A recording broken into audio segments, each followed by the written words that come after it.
E aí, pessoal, estamos aí? aqui direto do estúdio do JUS 21, eu e a professora Maria Inês, para fazer os comentários da prova de trabalho, que a gente está torcendo aí que você tenha arrasado nessa prova, que foi uma prova bem legal, né, para quem se fez a prova hoje em trabalho, não é isso? Com toda minha certeza, companheira? Com toda certeza. Lá no nosso curso, a gente abordou tudo que caiu na prova. A gente bateu muito na tecla, nas questões que foram cobradas, na peça processual. Então, a gente acabou abordando tudo isso e eu tenho certeza que os nossos alunos conseguiram fazer uma excelente prova. Com certeza, gente. A petição que foi aí pedida pela banca foi o recurso ordinário de uma ação que começou na vara do trabalho, que é a nossa ação mais comum, né, que é a reclamação trabalhista. Então, alguns pedidos foram procedentes, outros pedidos foram improcedentes. E você estava pela reclamada, pela ré, ou seja, teria que rebater os pedidos que foram procedentes. Mas a banca, para colocar aquele, né, ânimozinho ali, colocou tanto os pedidos procedentes como pedidos improcedentes. Então, o fulcro do artigo era o 895, inciso 1, que é aquele quando começa na vara e vai para o TRT. O endereçamento, primeiro, para a vara de Goiânia, que a banca trouxe qual era a vara, trouxe qual era a recorrente, o verbo interpor, né, recurso ordinário em face da sentença. E aí, depois disso, nessa primeira petição, nessa primeira folha, trazer a tempestividade e o preparo, né, que a gente sempre falou isso no nosso curso. Quanto à questão do juiz adquém, era para o TRT da 18ª região, que é Goiás, né? Então, isso tudo está lá também na nossa estrutura, que foi bastante aí trazida pela professora Maria Inês, que tomou conta aí da parte de recurso ordinário, né? Então, vejam, o recurso era ordinário e tinha uma preliminar de incompetência absoluta em razão da matéria em face do INSS. Não foi isso, minha companheira? Com toda certeza, né? Então, eu já tinha postado, a gente já tinha postado nas redes que o palpite seria de um recurso ordinário, que viria uma preliminar, poderia ser uma preliminar de nulidade da sentença, mas nós tivemos uma preliminar de incompetência absoluta em relação às contribuições da Previdência Social. E olha que coisa interessante, o que a banca fez? A banca repetiu nessa prova tópicos que já tinham sido cobrados nas questões discursivas. Então, nós tivemos uma repetição de temas relacionados à própria incompetência absoluta para os recolhimentos da Previdência, tema que nós abordamos muito na aula. E o perfil também foi de colocar, quando é recurso, ela colocou uma prova com vários temas e vocês tinham que filtrar o que era para recorrer daquela decisão. Então, alguns pedidos foram julgados improcedentes, então estes não eram para ser abordados na prova. Então, isso já era um perfil da prova, que a gente já abordou na aula, a gente já vinha falando sobre isso na aula, que a banca ela tem colocado nas últimas peças tópicos exatamente para que vocês consigam filtrar aquilo que interessa. E no recurso não foi diferente, tá certo? Isso, a preliminar era para dizer que nós não julgamos o próprio INSS puro. Nós julgamos o INSS que incide nas verbas que julgamos.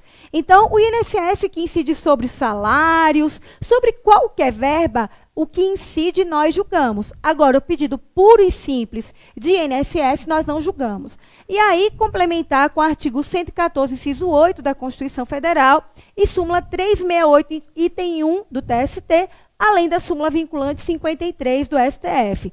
Contudo, a banca, ela sempre coloca o ou, né?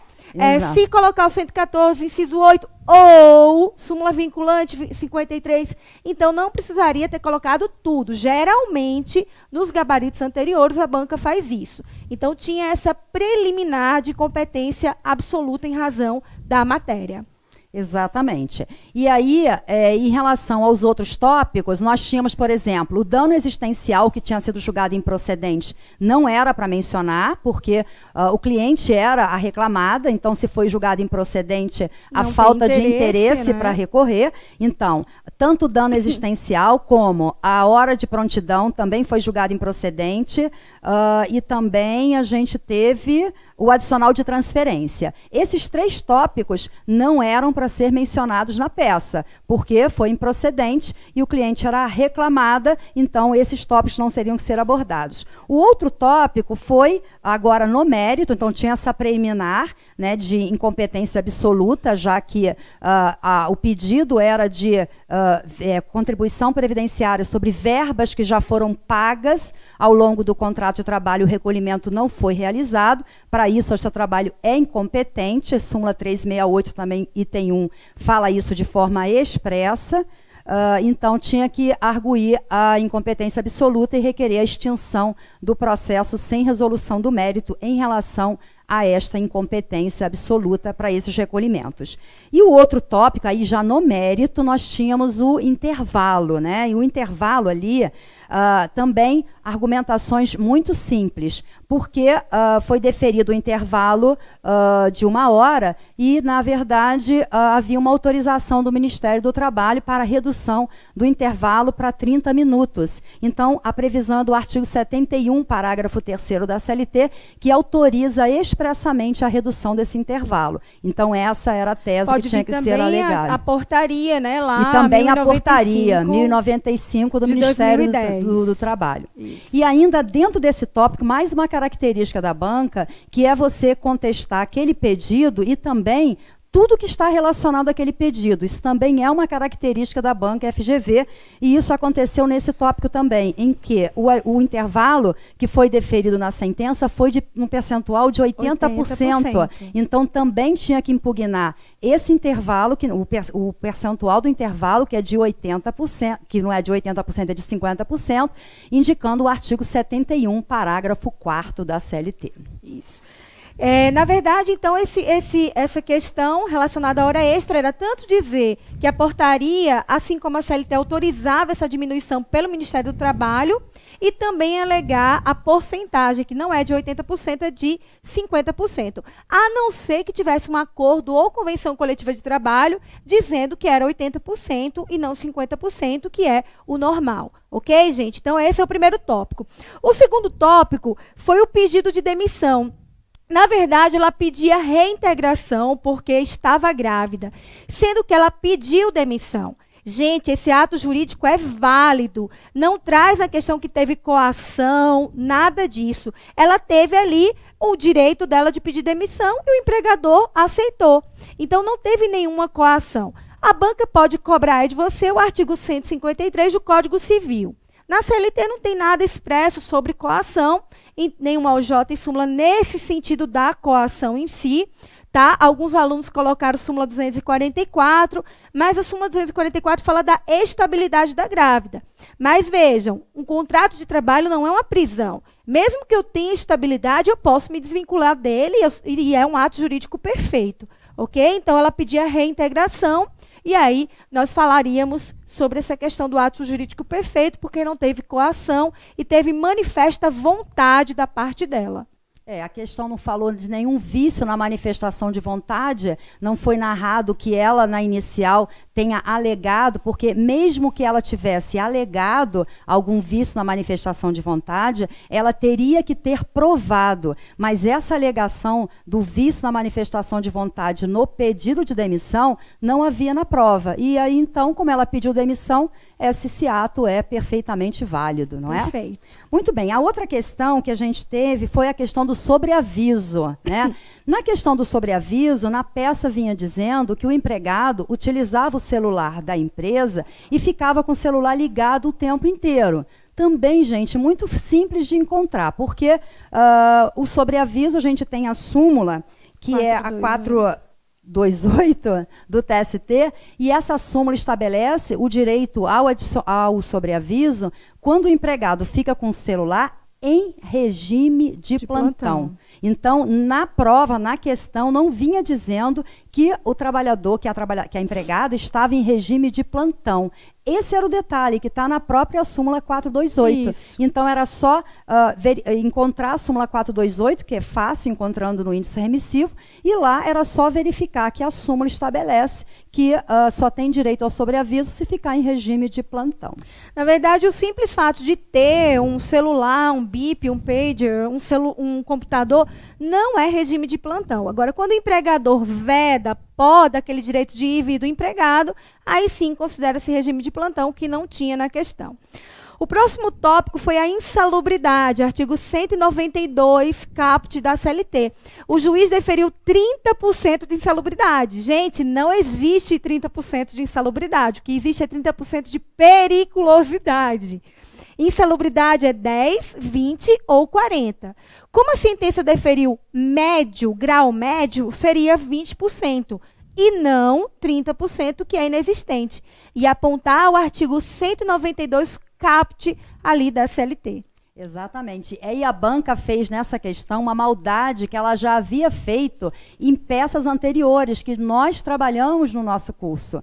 Então, ela já fez isso com prontidão, por exemplo, que numa outra peça, em que o empregado tinha, que a lei fala que a prontidão, percentual de 2/3, e na prova, o juiz deferiu 1/3, e o cliente era o empregado. Então, era para recorrer simplesmente daquele percentual. E aqui foi a mesma coisa. Eu acho que algumas pessoas podem ter tido a vontade de criar informações, dizendo que a perícia comprovou, nós não tínhamos um outro argumento, a perícia provou que o trabalho era insalubre e não havia nenhuma alegação que essa atividade não estava no quadro, porque se isso tivesse sido mencionado, poderia até ser alegado isso, de acordo com a súmula do TST, mas não havia nenhuma alegação nesse sentido. Então, o único ponto para ser impugnado era, de fato, a questão do percentual. É verdade. Bem, o outro tópico, então, foi o adicional noturno.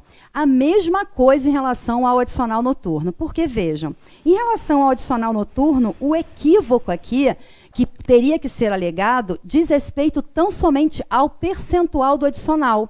Então, ali, a banca também colocou que o pedido foi procedente em parte, porque ele trabalhou apenas 1 hora no horário noturno, que foi até às 23, ele trabalhava das 16 até às 23, então das 22 horas às 23 horas ele tem o adicional noturno, só que ali a questão deixou bem clara que o juiz deferiu em razão da confissão do preposto. Confissão real, então, né? confissão ele chegou lá e disse que tinha mesmo. Então, não tem como você alegar nada. Não tem prova no mundo que é a rainha das provas, é a rainha das provas, é a melhor das provas. Não tem como. Então, você não tem argumento ali para recorrer daquele tópico que não fosse a questão do percentual. 25% é o percentual previsto para o empregado rural. O empregado urbano, o percentual é de 20%. Isso está lá no artigo 73 caput da CLT. E também teve a última agora, é sobre a questão do plano dental. Tá, gente? Ele pedia o plano dental como salário e o juiz deferiu, porque disse que o plano dental não se equipara ao plano de saúde. Gente, a CLT é expressa. Artigo 458, parágrafo 2º, inciso 4. Inciso 4. 4, isso, inciso 4 da CLT, que vai dizer que não é ali considerado para refletir o salário, ou seja, não é considerado esse salário in natura, né? Por quê? Porque é algo ali deferido pelo empregador e a lei é expressa em dizer isso, tá? E com o fechamento, o pedido de conhecimento e provimento do recurso nos pontos trazidos. Isso na sua conclusão, local e data, advogado OAB. E pular para as questões, né? Mas antes eu tenho que lembrar da musiquinha. A musiquinha que eu postei lá nas redes sociais, que a minha parceiríssima compartilhou. Olha, a musiquinha, gente, para gravar essa parte final, que muitos alunos têm dificuldade. Então, muitos não conseguem gravar com tantas coisas para memorizar, não conseguem gravar o conhecimento, o provimento e a reforma. Ainda tinha uma preliminar ali. Então, gente, a musiquinha musiquinha só para lembrar.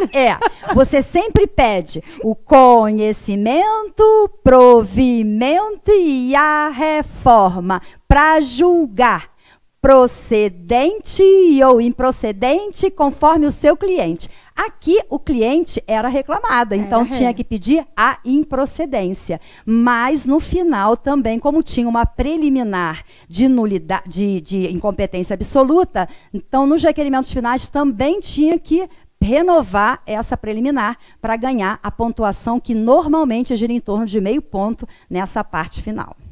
Isso mesmo, muito importante. Agora a questão 1, né?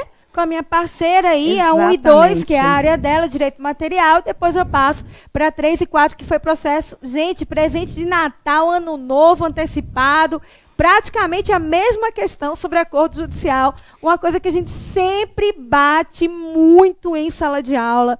A gente sempre bateu isso no curso aqui no JUS 21, porque realmente é algo que a gente estava sentindo que ia cair. E dito e feito, caiu. Exatamente. Bom, a primeira questão, ela retrata uma questão que eu acho que alguns alunos, algumas pessoas podem ter confundido. Eu espero que os nossos alunos não tenham confundido, porque a gente rebateu muito isso, para não confundir a terceirização com o contrato de empreitada, né? Aqui, a banca, ela não usou o termo contrato de empreitada, ela falou apenas que que o supermercado contratou uma empresa para construção para reforma. Até porque, aqui na letra A questão queria saber qual é a tese que teria que alegar para defender o dono da obra. Então, se fosse uma terceirização, não teria tese para defendê-lo, ele seria responsável de forma subsidiária, que foi exatamente o pedido que foi feito. Então, aqui, a questão versa sobre um contrato de empreitada e a OJ 191 da SDI 1 estabelece que o dono da obra, que é o supermercado, não tem responsabilidade nem solidária, nem subsidiária, por ausência de previsão legal. Porque a previsão legal do artigo 455 da CLT estabelece a responsabilidade do empreiteiro principal num contrato de subempreitada. Nesse caso aqui, e justamente por isso é que a previsão legal é de responsabilizar o empreiteiro principal em relação aos empregados da subempreiteira. Não era o caso aqui. O dono da obra, que é o supermercado que contratou a empresa para fazer a reforma, não tem nenhuma responsabilidade por ausência de previsão legal, já que o supermercado não é empresa construtora ou incorporadora, que é a exceção que consta na OJ 191. Perfeito. Muito bem. Então, aí na B, olha só a pergunta da B. Se na ação houvesse também pedido de recolhimento do INSS do período trabalhado na obra, que preliminar seria arguída por cautela? Gente, a mesma matéria que caiu, que constou no RO. Igualzinho. A mesma coisa, né? Então, eu normalmente sugiro nas aulas que vocês comecem a fazer a prova pelas questões. Então, quem fez realmente pelas questões, já tinha preliminar, nas questões já tinha cola para usar na peça processual, né? Então, essa preliminar é a preliminar de incompetência absoluta da Justiça do Trabalho, porque a Justiça do Trabalho não tem competência para os recolhimentos das contribuições previdenciárias sobre as verbas que o empregado já recebeu. A Justiça do Trabalho tem competência para aquelas decisões que foram proferidas pelo juiz, mas decisões em pecúnia. Aquilo que o juiz defere sobre aquela parcela, a incidência da contribuição previdenciária, a execução é de ofício. Mas as verbas que o empregado já recebeu, a Justiça do Trabalho não tem competência. Então, a previsão do artigo 114, inciso 8º, a banca também pode colocar como opção a súmula vinculante 53 do STF e também a súmula 368, item 1 do TST. Perfeito. Muito bem, né?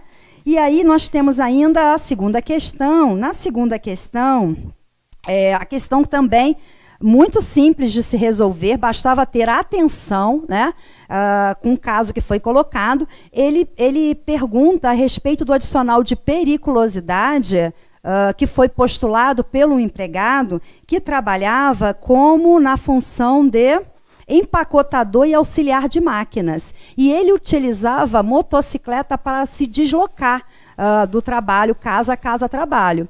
E aí ele pediu adicional de periculosidade. Qual é a tese que seria sustentado para defender a empresa dessa ação em que foi postulado o adicional de periculosidade? Era só a gente olhar lá o artigo 193, parágrafo 4º, que prevê o adicional de periculosidade para o empregado que trabalha como em atividades em motocicleta. Ele não trabalhava diretamente com a atividade de motocicleta. Ele não era motociclista na atividade dele, ele era empacotador. E depois ele exercia a função de empacotador e depois de auxiliar de máquinas. Isso não dá a ele o direito ao adicional de periculosidade. Então, era só ver o artigo e identificar que ele não exercia esta função, por isso o adicional de periculosidade não era devido neste caso.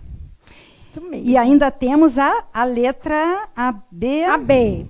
Isso, AB. Na B, em relação ao pedido de integração de 40% da mensalidade do curso supletivo, que tese você sustentaria? Gente, aqui é salário-utilidade, né? O artigo 458, parágrafo 2º, e aí é o item, deixa eu ver qual que eu coloquei aqui.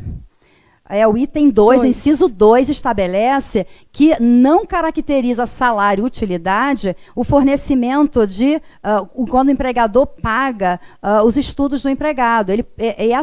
Esse pagamento, ele abrange tudo, a matrícula, a anuidade, livros, materiais didáticos, nada disso tem natureza salarial. Então, o empregador fornecia uma utilidade, essa utilidade não tem natureza salarial, e aí aqui o que ele quer saber é que tese você iria usar. A tese é que essa utilidade não tem salário, não tem natureza salarial, não integra o salário, na forma do artigo 458, parágrafo 2º, inciso 4º da CLT. Imagina, né? Pagar tudo para o empregado e ainda ser natureza salarial, né? Imagina pagar mensalidade, livros e tal, ainda correr o risco de ser considerado. Então, na verdade, na época de Getúlio Vargas, a CLT, já que o Estado tem ali o dever de dar educação, saúde, quando o empregador dá, ele não pode correr esse risco. Por isso que existe o artigo 458 da CLT, tirando aí saúde, educação, né, dos empregados como natureza salarial. Agora, as duas últimas questões, gente, a terceira e a quarta, foi um presente de Papai Noel, aproveitando aí o Natal, e praticamente iguais, né, sobre o acordo trabalhista. Algo que a gente sempre bate nas nossas aulas, sempre, sempre, sempre. O primeiro deles dizia que uma empregada chamada Sebastiana, ela trabalhou em determinada escola e aí ajuizou uma ação, só que foi alvo de um acordo. Esse acordo foi com quitação geral, que é a nossa regra, tá? E perguntava, a letra A, na condição de advogado da escola, na defesa ser apresentada na segunda demanda, que preliminar você suscitaria? Justifique. Por quê? Ela fez o acordo de umas verbas e ajuizou uma segunda ação pedindo outra verba que não tinha nada a ver com a primeira. Mesmo assim, ela deu quitação geral. Este é o nosso posicionamento através da OJ 132 da SDI 2. Por quê, gente? Quando eu estou fazendo um acordo judicial, eu quito não só as verbas expressas na petição inicial, mas a todo o extinto contrato de trabalho, salvo as verbas expressamente ressalvadas. Sendo assim, mesmo que ela não tivesse pedido a verba naquela ação que estava sendo feito o acordo, ela deveria ter ressalvado. A não ser que o juiz dissesse assim, olha, está quitado, mas pelo pedido da petição inicial. Aí, beleza. Mas se não fez isso, ela quitou tudo. E eu já passei por isso milhares de vezes na advocacia e já coloquei lá para o juiz, não, eu vou ressalvar porque eu não fiz esse pedido, mas eu estou quitando tudo. Então, tem que sempre lembrar da OJ 132, que é uma OJ de quem atua na área trabalhista do dia a dia. E também... e tem mais, essas mesmas OJ já caiu numa outra questão. Sim. Então, foi uma questão que já foi cobrada em provas anteriores, que veio novamente nessa prova. E também, então a banca pode colocar ou a OJ 132 da SDI 2, que é específica, mas também colocar a coisa julgada trazida pelo artigo 337, inciso 7 do CPC.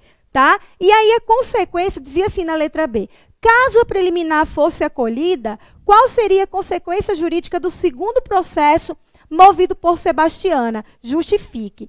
Nesse caso, gente, quando o juiz acata a coisa julgada, o processo é extinto sem julgamento do mérito e alegar o artigo 485, inciso 5 do CPC.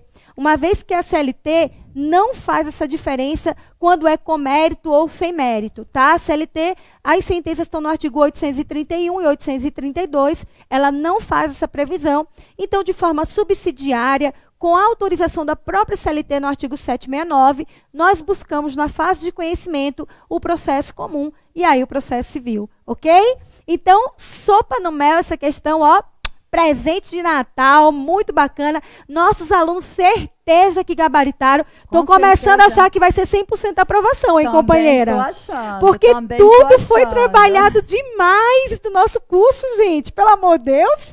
É muita felicidade.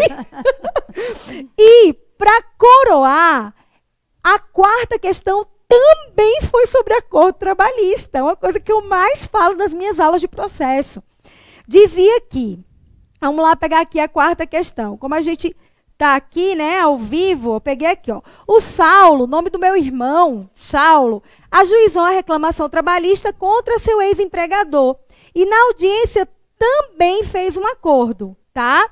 E aí, a letra A. Seria possível ao advogado de Saulo interpor recurso ordinário da sentença homologatória do acordo? Justifique. Gente, quando tem homologação de um acordo, essa sentença que homologa é com mérito, ela é meritória. No entanto, ela é irrecorrível para as partes. Artigo 831, parágrafo único da CLT. Só quem pode recorrer desse acordo é o INSS, União, porque envolve ali verbas que incidem também contribuições. Mas as partes, não. Elas só podem atacar via ação rescisória. Não precisava falar isso porque a questão pede aqui se o advogado do Saulo poderia interpor recurso. Resposta: não pode interpor recurso, uma vez que é vedado o recurso para as partes. Somente o INSS poderá recorrer, com previsão no artigo 831, parágrafo único aí da CLT. As partes poderiam impugnar via ação rescisória, súmula 259. Beleza? E a questão B ainda perguntava se o Saulo, olha só que questão, gente, a B. Caso o Saulo ajuizasse uma nova ação idêntica, indique a preliminar que você, contratado pela empresa, suscitaria em contestação. Também coisa julgada, de acordo com o artigo 337, lá do CPC, e 4855 do CPC. Por que não seria litispendência? Porque a ação anterior já foi alvo de acordo. Ela não está litispendente, tá? Então, foi alvo aí de acordo, culminou na coisa julgada material. Uma vez que a súmula 100 do TST determina no item 5 que quando há o acordo, transita em julgado na data da sua homologação. Portanto, coisa julgada material não tem litispendência mais, é coisa julgada. Ou seja, a mesma resposta da questão 3, letra B, é a mesma, não, da questão A, da questão 3, letra A, é a mesma resposta da 4, letra B.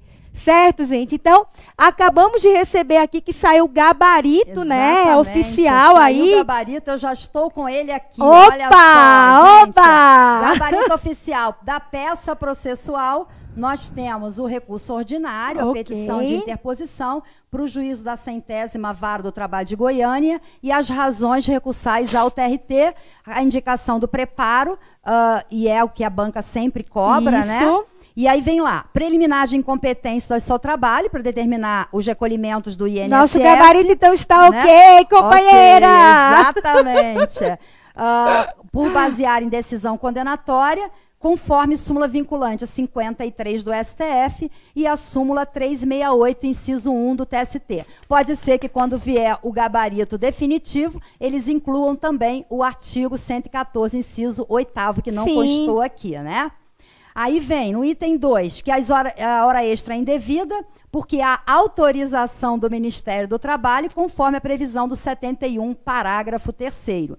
E pelo princípio da eventualidade, que foi aquilo que eu mencionei, se a condenação em sobrejornada for mantida, requerer que o adicional seja reduzido para 50%, conforme já que foi artigo, deferido 80, né? Exatamente. Artigo 7º, inciso 16 da Constituição, aqui eles utilizaram a previsão do artigo da Constituição do adicional de horas extras, mas eu também acredito que o padrão definitivo virá com o percentual que está no próprio artigo 71, parágrafo 4º. Depois, a reintegração é indevida porque não houve dispensa sem justo motivo, mas pedido de demissão, não tendo sido violado o artigo 10, inciso 2, a linha B do ADCT, que é o artigo da estabilidade da gestante. Mas o artigo fala apenas da estabilidade em si, né? Então não teve coação. Exatamente. Né? Nisso, então, houve pedido de demissão, não foi dispensa sem Isso. justa causa, não houve alegação de coação, então pode ser também que a banca inclua esses argumentos Sim. quando vier Gabarito o gabarito oficial. definitivo, né? Definitivo. Depois, que o simples porte do celular, por si só, não caracteriza sobreaviso, conforme a súmula 428, inciso 1. Perfeito. Depois, que o percentual de insalubridade deve ser reduzido para 20%, por ser grau médio, conforme o artigo 92, também o que a gente comentou. Comentamos. E aí, que o percentual da hora noturna deve ser reduzido para 20%, conforme Também o artigo 73, que era só a questão do percentual. E que o plano odontológico também não é integrado ao salário por expressa disposição legal, na forma do artigo 458, parágrafo 2º, inciso 4º da CLT. Então, aí nas questões, deixa eu passar aqui para a professora Kelly. A primeira, isso. A primeira, como nós tínhamos falado, né, a professora Marinês falou, que a tese a ser defendida é que o supermercado é dono da obra, daí não ter responsabilidade na forma da OJ 191 da SDI 1, e a preliminar de incompetência absoluta da Justiça do Trabalho no item B, em razão da matéria, conforme a súmula vinculante 53 e súmula 368, item 1 do TST, conforme exatamente foi falado aqui, antes da gente receber o gabarito, não tinha saído ainda, tá, gente? Questão 2, bora lá. Questão 2 vai dizer que, no caso apresentado, o reclamante não atuava como motociclista, mas sim para deslocamento particular, sem risco de morte, daí porque não há previsão legal para pagamento do adicional de periculosidade, conforme o artigo 193, parágrafo 4º da CLT. Exatamente como comentamos, né? Como eu comentei há pouco. Exatamente. Então, vamos lá. E B, a educação em estabelecimento de ensino próprio de terceiro, compreendendo o valor relativo à matrícula, mensalidade, anuidade, aos livros e ao material didático, não é considerado salário in natura por expressa disposição legal do artigo 458, parágrafo 2º, item 2, inciso 2 da CLT. Exatamente, nada para se questionar, tudo certinho. Beleza! Vamos lá para as duas questões que eu resolvi, 3 e 4. A letra A da questão 3. Em defesa dos interesses da empresa, deveria ser suscitada preliminar de coisa julgada, porque o acordo feito anteriormente, no qual se conferiu quitação geral, abrange inclusive pedidos não formulados, porque a quitação é geral, conforme o J 132 da SDI 2. Opa, conforme falamos também. B, a consequência jurídica do acolhimento da preliminar de coisa julgada é a extinção do feito sem resolução do mérito, na forma do artigo 485, inciso 5 do CPC, também conforme comentamos. E aqui, bora lá. Aqui, vamos lá. 4, questão 4. Não seria possível, letra A, interpor recurso ordinário, porque a homologação do acordo tem força de decisão irrecorrível, conforme preconiza o artigo 831, parágrafo único da CLT. Gente, todo o nosso comentário aqui, igualzinho, tá? Igual, tudo igual.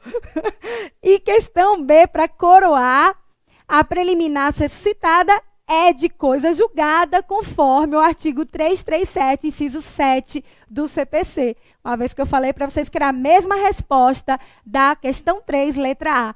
Igualzinho o nosso gabarito, então, né? Só teve a questão da grávida ali, que eles suscitaram o artigo 10 da ADCT, 10.2b da ADCT, né? Que fala sobre a estabilidade em si, né? Então, isso aí é meio discutível. Mas o resto, tudo igual ao nosso gabarito, exatamente igual ao gabarito extraoficial que começamos aqui nessa nossa transmissão ao vivo. Exatamente. Então, gente, olha, então nesse momento, de acordo com o gabarito oficial, gabarito preliminar, nós não identificamos nenhuma possibilidade de recurso. Claro que a gente vai olhar com mais calma para ver se a gente acha alguma coisa, mas quando vem um gabarito definitivo, a banca costuma incluir outros argumentos, né? Então, ela acaba incluindo outros argumentos. Então, se vocês colocaram alguma outra previsão, pode ser que a banca considere também, porque vem o definitivo, normalmente ela amplia as argumentações e que ela disponibiliza nesse gabarito preliminar. Então, e outra coisa importante, gente, esse é um padrão de resposta, eles não pontuam agora, tá? Só efetivamente quando sai o resultado, e aí você tem acesso à sua nota, tá? E também estamos aqui lembrando para vocês que vai dar tudo certo, confia, você fez sua parte, a gente está aqui na torcida para que você arrebente nessa prova. Eu sei que o coraçãozinho até lá para esperar não é fácil, né? Verdade. Mas força na peruca aí, vai para fazer outras coisas, vai para o cinema, vai trabalhar, vai estudar para ser um grande advogado, uma grande advogada. Eu sou advogada atuante aqui em Brasília há 10 anos e amo minha profissão.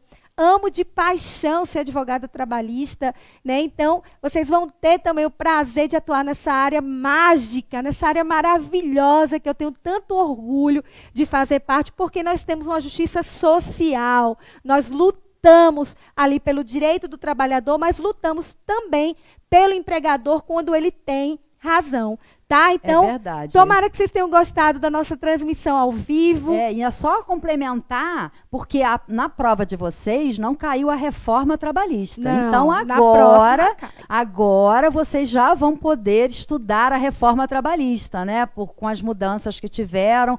E a gente vai ter novidade. Isso. Fiquem ligadinhos, porque nós temos novidades, não é? Presentes, então, aguardem.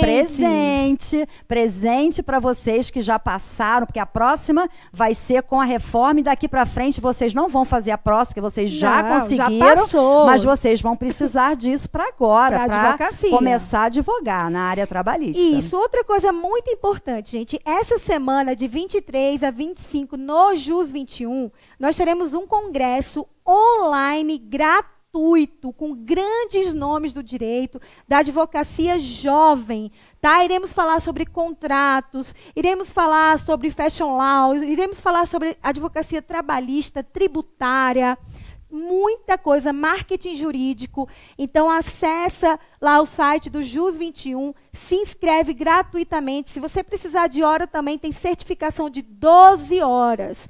Tá? Eu vou palestrar no dia 24, falando sobre advocacia trabalhista, porque eu já entendo que você é advogado e advogada trabalhista. Então, vou falar sobre as questões relacionadas à reforma e como que a gente pode fixar no mercado de trabalho, com toda essa mudança aí, quais são os nichos que a gente pode atuar. Tá bom? Se inscreve lá, eu estou esperando vocês. Um beijo enorme, já estou me despedindo para dar a palavra à professora Maria Inês. Fiquem com Deus, acalmem esse coraçãozinho por Nosso Senhor, que vai dar tudo certo. E a gente está aqui firme e forte. Quem quiser me seguir, @prof. Kelly Amorim no Instagram e professora Kelly Amorim lá na minha fanpage. Sempre dou dicas, dou bastante coisa, então me segue também, junto com o JUS 21, @JUS 21 oficial. Com certeza, gente. Olha, eu tenho certeza também que a prova veio uma prova que a banca facilitou bastante, repetindo temas, tópicos da peça, tópico da questão da incompetência absoluta, a preliminar de coisa julgada, a banca também repetiu. Então, isso, de certo modo, favoreceu mais, porque você não tinha muitas coisas para procurar. Então, eu acho que isso favoreceu, eu acho que vocês fizeram uma boa prova, tenho certeza disso. tá? Mas qualquer coisa, acompanhe a gente aí nas redes. No meu Instagram é Maria Inês Gerardo.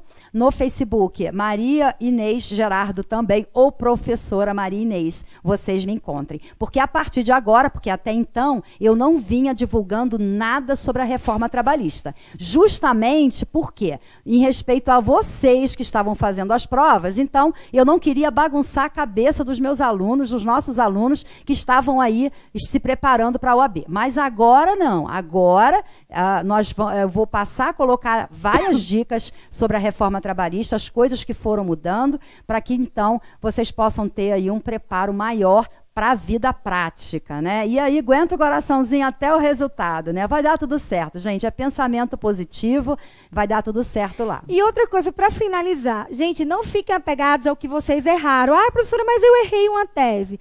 Essa nota, ela não vai para lugar nenhum. Essa nota não determina absolutamente nada. Então, não é porque você errou uma questão ou outra que você não vai passar. Para disso, se apega ao que você acertou. Precisa de 6 para passar, Só precisa, né? de 6. Só né? precisa de 6. Não precisa tirar 10, não, tá? Exatamente. Então... Eu sempre falo lá na aula, olha, 9 passa, 8 passa, 7 passa, 6 também passa, pois gente. É. Então, né? Então, não se apeguem ao erro somente. É lógico. Apeguem aos acertos, porque aluno de OAB tem essa mania. Ai, professora, mas eu não vou passar porque eu errei o endereçamento. Calma, o endereçamento é 1/10. E o resto que você acertou? Se apega ao acerto. Você coloca na sua cabeça que você vai conquistar isso. Coloca o otimismo aí, sua fé, que vai dar tudo certo. E a gente está juntinho aqui nisso. Até o fim. Pegado na mão. Verdade, com toda certeza, gente. Tá bom, gente? Então, um bom domingo. Um beijo. Agora é hora de descansar, de bebemorar, quem gosta, né? Agora é hora de relaxar, tá, gente? Tranquilidade agora. Um beijão, gente. Tchau, Beijo tchau. grande. Tchau, tchau.